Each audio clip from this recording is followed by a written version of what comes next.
สบายดีท่านผู้ชมที่เคารพพบกับรายการพิเศษเพื่อคำนับพับตอน2วันประวัติศาสตร์คือดังเฮาฮู้น้ำกันแล้วว่าปี2025นี้ซึ่งเป็นปีที่มีความหมายความสำคัญของชาติของภาคของกองทัพทั่วภาคทั่วรัฐทั่วกองทัพและประชาชนลาวบรรดาเผ่าพร้อมออกแห่งแข่งขันกันสร้างขบวนการด้านต่างๆเพื่อคำนับพับตอนวันสถาปนาสาธารณรัฐประชาธิปไตยประชาชนลาวครบรอบ50 ปีวันที่2ธันวาคม1975หา2ธันวาคม2025และวันคล้ายวันเกิดประธานไก่สอนพรหมวิหารผู้นำที่แสนเคารพรักของปวงชนลาวทั้งชาติครบรอบ105 ปีวันที่13ธันวาคม1920หาวันที่13ธันวาคม2025พร้อมทั้งสมเสยผลสำเร็จกองประชุมใหญ่ผู้แทนสมาชิกพรรคครั้งที่6ขององค์คณะภาคกระทรวงป้องกันประเทศที่สำเร็จไปอย่างจบงามมื้อนี้รายการพิเศษจะให้ประธานได้รับชมบทสัมภาษณ์หัวหน้าอำนวยการโรงพิมพ์กองทัพเนื่องในโอกาสต้อนรับ2วันประวัติศาสตร์ของชาติพร้อมด้วยความรู้สึกของพนักงานหลักแหล่งในโอกาสที่เข้าร่วมกองประชุมผู้แทนสมาชิกพรรคครั้งที่6ขององค์คณะภาคกระทรวงป้องกันประเทศเชิญทานติดตามรับชมอาถรรพ์ต่อสู้มีใสทุกคนห่วมแหงสามัคคีห่วมจิตห่วมใจนำพาชาติลาวเฮาพ้นภัยสู่หลักไสแห่งอุดมการณ์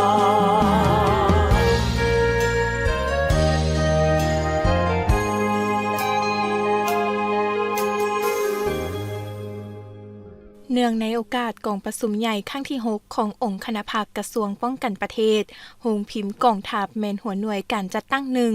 ในโครงประกอบการจัดตั้งของกรมใหญ่การเมืองกองทัพ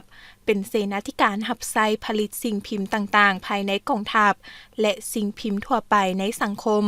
ภายใต้การชี้นำพาโดยกงจากกรมใหญ่การเมืองกองทัพซึ่งหน้าที่การเมืองต้นตอแม่นพิมพ์หนังสือพิมพ์กองทัพออกรายวันเป็นหน้าที่ใจกลางพิมพ์เอกสารประเภทคู่มือ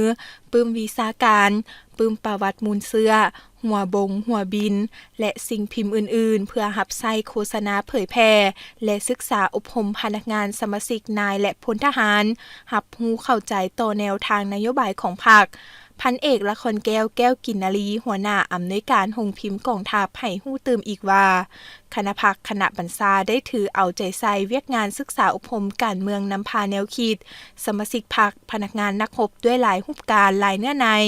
เพื่อเป็นการกระตุกสุกยูให้บุกบืนห้าวหันปฏิบัติหน้าที่เวียกงานของตนที่ได้รับมอบหมายและมีผลสำเร็จข้าพเจ้าพันเอกละครแก้วกินนารีหัวหน้าอำนวยการโรงพิมพ์กองทัพ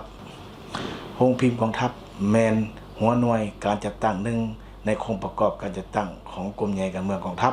เป็นเสนาธิการ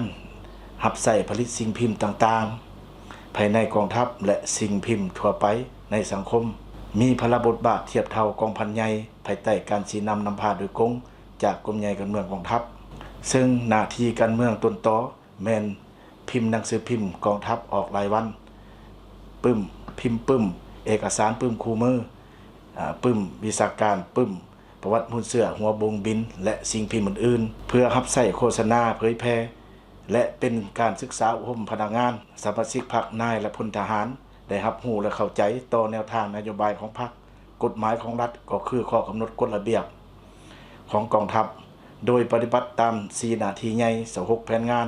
ของคณะพรรคกระทรวงการต่างประเทศวางออกกรมกองพวกเฮาได้จัดตั้งพันขยายเข้าในหน้าที่เวียกงานของกรมกองคือ 1. เวียกงานเฮ็ดให้สภาพมีความสงบได้เอาใจใส่ค้นคว้าแนวทางนโยบายมติคำสั่งของภาครัฐให้เป็นแผนงานละเอียดแทดเหมาะกับหน้าที่การเมืองของตนโดยเฉพาะได้ชี้นำศึกษาอบรมการเมืองแนวคิดสมาชิกพรรคพนักงานนักรบให้เข้าใจและจัดตั้งปฏิบัติข้อกำหนดกฎระเบียบของพรรคกฎหมายของรัฐอย่างเข้มงวดในนี้พวกเฮาได้เอาใจใส่เฮ็ดเวียกงานติดตามเป็นหน้าที่ต้นตอและสำคัญในการต้านปรากฏการณ์ย่อท้อต่างๆภายในกองพวกเฮาโดยการมอบหมายหน้าที่ให้บรรดาหัวหน้าแผนกห้องแผนกก็คือบรรดาจุพรรคได้ติดตามกรรมสภาพการเมืองแนวคิดพนักงานโดยเฉพาะบรรดาปรากฏการณ์ย่อท้อต่างๆถ้าเห็นว่ามีปรากฏการณ์ย่อท้อต้องหีบฮอดรายงานให้แก่คณะพรรคเพื่ พื่อพร้อมกันแก้ไขจึงเฮ็ดให้พวกเฮาสามารถตีถอยในบรรดาปรากฏการณ์ย่อท้อต่างๆเฮ็ดให้กรมกองพวกเฮามีความสงบโดยพื้นฐาน 2. เวียกงานปรับปรุงกำลัง 1. การศึกษาอบรมการเมืองแนวคิดคณะพรรคคณะบัญชาได้ถือเอาเวียกงานศึกษาอบรมการเมืองแนวคิดให้แก่พนักงานสมาชิกพรรคนักรบโดยหลายรูปการหลายเนื้อในเพื่อเป็นการกระตุกสุกโยกให้มีความบุกบืนหาวหันปฏิบัติหน้าที่เวียกงานของตนที่ได้รับมอบหมายมีผลสำเร็จโดยเฉพาะในการค้นคว้าเสื่อมซึมมติกองประชุมใหญ่ครั้งที่11ของพรรคมติกองประชุมใหญ่ครั้งที่5ขององค์คณะพรรคกรมใหญ่การเมืองกองทัพจัดตั้งเสื่อมซึมบรรดาข้อกำหนดกฎหมายของรัฐระเบียบของกองทัพบรรดามูลเสื่อของชาติของกองทัพเพื่อสร้างให้ได้ทัศนะการเมืองคุณสมบัติศีลธรรมปฏิบัติให้แก่พนักงานนักรบและสมาชิกพรรคภายในโรงพิมพ์กองทัพให้มีความหนักแน่นเข้มแข็งคณะพรรคได้เอาใจใส่ในการชี้นำสมาชิกพรรคพนักงานนักรบในทั่วกรมกองเสื่อมซึมกำแน่นแนวทางป้องกันศาสตร์ของพรรคได้เข้าร่วมอบรมหัดแอบการทหารประจำปีของกรมใหญ่การเมืองกองทัพจัดขึ้นเห็นว่าพนักงานนักรบสมาชิกพรรคกำได้ทางด้านทฤษฎีและบทเรียนตัวจริง 2. เวียกงานปรับปรุงก่อสร้างพรรคและพนักงานหน่วยพรรคโรงพิมพ์กองทัพพวกเฮาเป็นหน่วยพรรคหนึ่งที่ขึ้นกับคณะพรรคกรมใหญ่การเมืองกองทัพมีคณะพรรค5สหายมีสมาชิกพรรค48สหายยิ่ง17สหายผ่านมาคณะหน่วยพรรคโรงพิมพ์กองทัพได้ถือเอาหลักการรวมศูนย์ประชาธิปไตยนำพาเป็นหมู่คณะแบ่งให้บุคคลรับผิดชอบเป็นหลักการต้นตอแห่งการนำพาการปรับปรุงก่อสร้างพรรคแม้ได้จัดตั้งทั้ง4ด้านการเมืองแนวคิดการจัดตั้งและแบบแผนการนำพาโดยเฉพาะการขยายพรรคแม้นถือเอาคุณภาพเป็นกกปริมาณเป็นสำคัญในนี้ได้รับสมาชิกพรรคสำรองขึ้นสมบูรณ์จำนวน16สหายยิ่ง9สหายสมาชิกพรรคสำรอง4สหายยิ่ง2สหายเสนอเข้าสำรอง1สหายและมหาชนก้าวหน้าเข้าเฮียนสนับสนุนจำนวน3สหายคณะพรรคได้ถือเอาการปรับปรุงก่อสร้างพรรคทั้ง3รุ่นพร้อมกันนั้นก็ได้ปรับปรุงจัดตั้งการจัดตั้งบัญชาเพื่อให้แทดเหมาะกับหน้าที่เวียกงานตัวจริงได้ซับซ้อนพนักงานเข้าในตำแหน่งงานขั้นหัวหน้าแผนกห้องแผนกและหัวหน้าแขนงจำนวนหนึ่งให้ถูกต้องตามการอนุมัติของขันเทิงได้จัดตั้งเปิดสุดอบรมเวียกงานการพิมพ์และเวียกงานพรรคเวียกงานการเมืองภายในโรงพิมพ์กองทัพได้สุดที่2มีจำนวนพ้นเข้าร่วม123เทื่อคนยิ่ง32เทื่อคนและไปยกระดับเวียกงานวิชาเฉพาะได้ทุนตนเองอยู่บรรดาโรงเรียน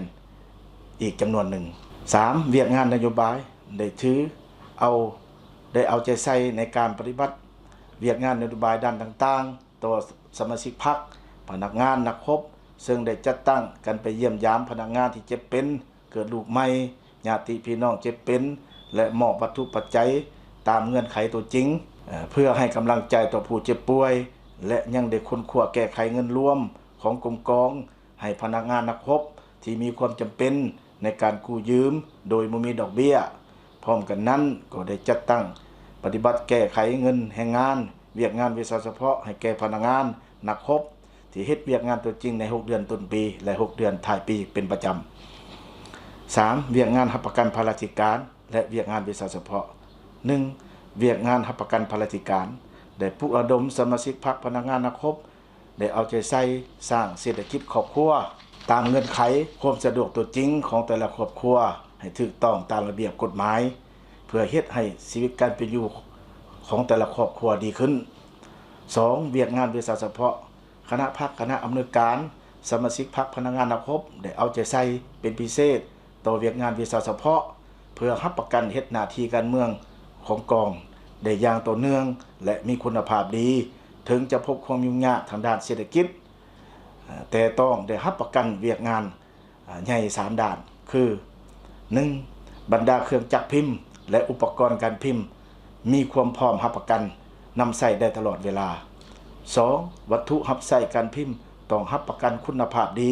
สนองให้ทันเวลาพนักงานวิชาการต้องมีความรู้ความสามารถมีความชำนิชำนาญมีประสบการณ์ที่แน่นอนนอกจากนั้นพวกเฮายังได้สู้ซนเปลี่ยนแผงบอร์ดจากริโอบิ4สีแผงควบคุมจักรยิงเพศ ซ่อมแปลงจากไฮเดนเบิร์ก1 สี2 สีจากอดัตออฟเซตน้อยและจากผลมีดและจักรอื่นๆสามารถนำใส่ได้เป็นปกติและในปี 2020 หา 2024 พวกเฮาสามารถผลิตสิ่งพิมพ์ต่างๆได้คือพิมพ์หนังสือพิมพ์กองทัพได้จำนวน 827,837 ฉบับหนังสือพิมพ์สภานุกรมแห่งชาติได้ 34,300 ฉบับประเภทปึ้มวารสารป้องกันชาติวารสารสภานุกรมแห่งชาติปึ้มประวัติมูลเสื้อปึ้มกฎหมายหัวบงบินได้จำนวน 133,000 กับ 3 หัวประเภทใบได้ 167,425 ใบประเภทแฟ้มซองเอกสารได้ 81,045 อันและเอกสารแจ้งทรัพย์สินได้ 78,000 สุด 4. เวียกงานพัวพันต่างประเทศปฏิบัติตามแผนการพัวพันต่างประเทศระหว่างกระทรวงการประเทศสปป.ลาวกับกระทรวงการประเทศสส.เวียดนามในแต่ละปีได้ถูกต้องตามระเบียบการคือได้ส่งพนักงานไปค้นคว้าปริญญาโทอยู่สส.เวียดนาม1 สหายไปฝึกอบรมระยะสั้น6 เดือนเวียกงานบรรษาเสนา1 สหายฝึกอบรมภาษาอังกฤษอยู่วิทยาคารไกรสอนผู้บริหารระบบเร่งรัด10 เดือน1 สหายไปฝึกอบรมระยะสั้นอยู่1 เดือนอยู่สเวียดนามคือเวียกงานการพิมพ์จำนวน3 ชุดเนาะจำนวน24 สหายเวียกงานห้องการ2 ชุด2 สหายและเวียกงานกรรมบาล2 ชุดมี 2 สหายนอกจากนั้นพวกเฮายังได้ไปฝึกอบรมเวียกงานยุทธศาสตร์เนาะการเมืองระยะสั้นอยู่สป.จีน1 สหายผ่านการจัดตั้งปฏิบัติเวียกงานในระยะผ่านมากรมกองพวกเฮาได้เฮ็ดสำเร็จหน้าที่การเมืองที่พรรครัฐก็คือกระทรวงการประเทศมอบหมายให้ได้เป็นอย่างดีเฮ็ดให้หน่วยพรรคของพิมพ์กองทัพก็คือกรมกองพวกเฮาสามารถญาติได้หน่วยพรรคปลอดภัยเข้มแข็งหนักแน่นและกองปลอดภัยปลอดภัยปลอดคดีติดต่อกัน3 ปีและโดยเฉพาะในปี 2024 พวกเฮาแม่นเสนอขันถึงเป็นปีที่4เนาะข้าพเจ้าต่างหน้าคณะพรรคคณะบัญชาก็คือคณะอำนวยการตลอดฮอดพนักงานนักรบขออวยพรไซอันประเสริฐมายังการนำภาครัฐก็คือการนำกระทรวงการประเทศจงมีสุขภาพเข้มแข็งมีพลามัยสมบูรณ์สืบต่อสินำพาประเทศชาติก็คือกองทัพก็ประชาชนลาวให้เข้มแข็งอย่างทันสมัยอาถรรพ์ต่อสู้มีใสทุกคนห่วมแห่งสามัคคีห่วมจิตห่วมใจนำพาชาติลาวเฮาพ้นภัยสู่หลักไสแห่งอุดม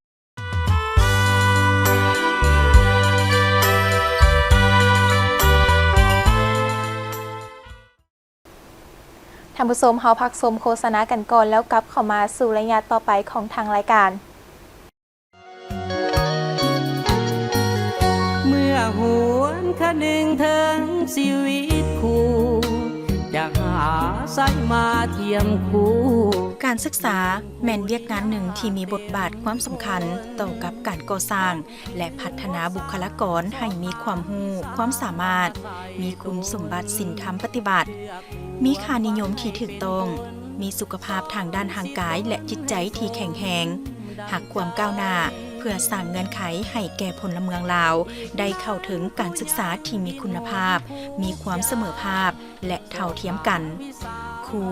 เป็นผู้ที่มีบทบาทความสำคัญต่อกับการพัฒนาทรัพยากรมนุษย์เพื่อประกอบส่วนเข้าในหน้าที่เวียกงานอยู่ทุกขงเขตเวียกงานฉะนั้นครู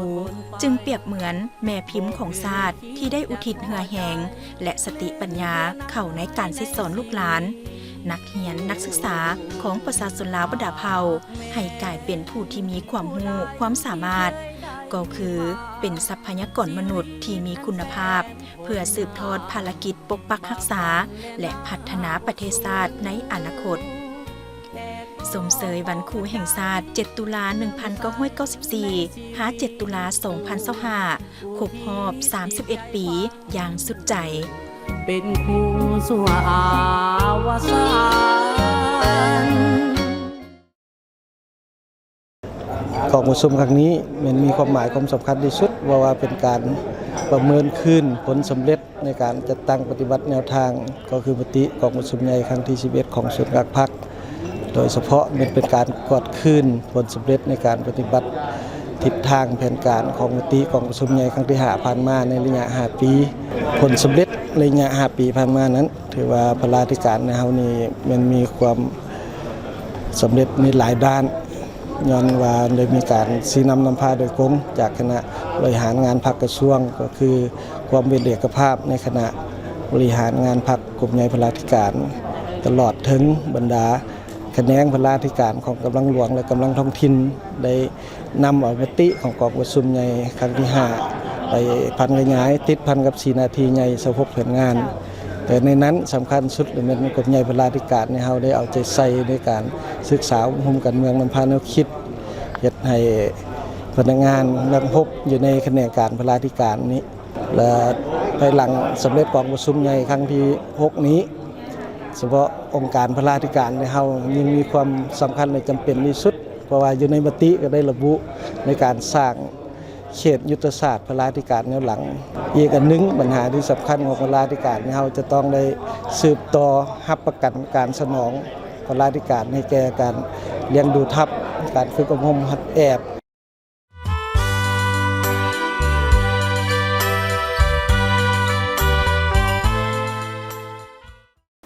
ท่านผู้ชมที่ผ่านไปนั้นก็แมนบทสัมภาษณ์อำนวยการโรงพิมพ์กองทัพและความรู้สึกของพนักงานหลักแรงเนื่องในโอกาสต้อนรับ2วันประวัติศาสตร์ของชาติมาฮอนี้เวลาของทางรายการพิเศษของพวกเราก็ได้หมดเวลาลงแล้วขอบใจทุกท่านที่ให้การติดตามรับชมพบกันใหม่ในวันและเวลาเดียวกันนี้สำหรับมื้อนี้สบายดี